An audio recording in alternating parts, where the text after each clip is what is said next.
Ένα μαγικό χριστουγεννιάτικο πάρκο άνοιξε τις πύλες του για τους κατοίκους και τους επισκέπτες του Αιγείου. Να πούμε ότι οι οικοδεσπότες, αγιοβασίλειδες, ξωτικά, νεράιδες προσφέρουν δώρα, κεράσματα και φυσικά παραμύθια για τα παιδιά.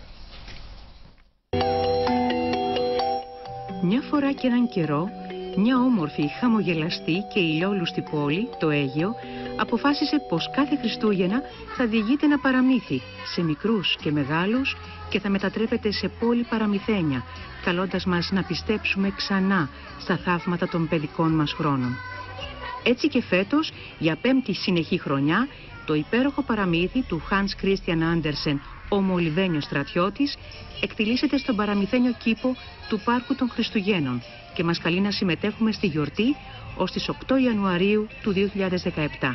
Ο Δήμαρχος Αιγιαλίας, Θανάσης Παναγόπουλος, και το Διοικητικό Συμβούλιο της ΔΚΕΠΑ υποδέχτηκαν μικρούς και μεγάλους και έστειλαν μηνύματα αγάπης και αισιοδοξίας. Θέλω να προσκαλέσω όλους τους κατοίκους της Αιγιάλιας, αλλά και τους ξένες επισκέπτες να μας επισκεφτούν, να χαρούνε το πάρκο μας, το θεματικό πάρκο του Μολυβένιου στρατιώτη, και να χαρούνε μαζί του. Η γιορτή ξεκίνησε και το πάρκο, κατάφωτο, γιορτινό, καλωσόρισε το κοινό σε μια μαγική και ζεστή εορταστική ατμόσφαιρα. Πολύχρωμα μπαλόνια μοιράστηκαν στα παιδιά και άλλα ταξίδεψαν στον ουρανό, σηματοδοτώντας την αρχή της εορταστικής περίοδου. Καλά Χριστούγεννα! Φέτος το παραμυθένιο πάρκο συνδέθηκε αρμονικά με ένα μεγάλο μέρος του κέντρου της πόλης, με πλούσιο πρόγραμμα εκδηλώσεων, και κάθε μέρα περιλαμβάνει και πολλές ευχάριστες εκπλήξεις.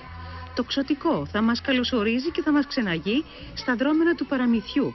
Το ταχυδρομείο, το Ιβασίλη, θα συγκεντρώνει ευχές και γράμματα.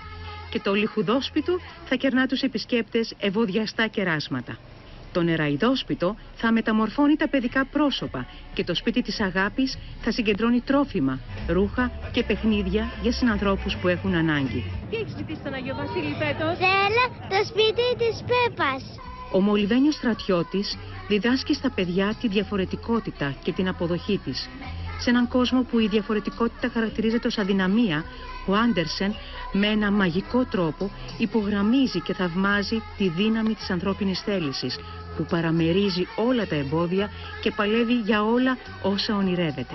Το πάρκο θα είναι ανοιχτό καθημερινά από τις 10 το πρωί ως τις 10 το βράδυ και η συμμετοχή στις εκδηλώσεις του θα είναι δωρεάν για όλους, ως μια σπουδαία κοινωνική προσφορά του Δήμου Αιγιαλίας και της ΔΚΕΠΑ. Χορηγός επικοινωνίας ΕΡΤ Πάτρας.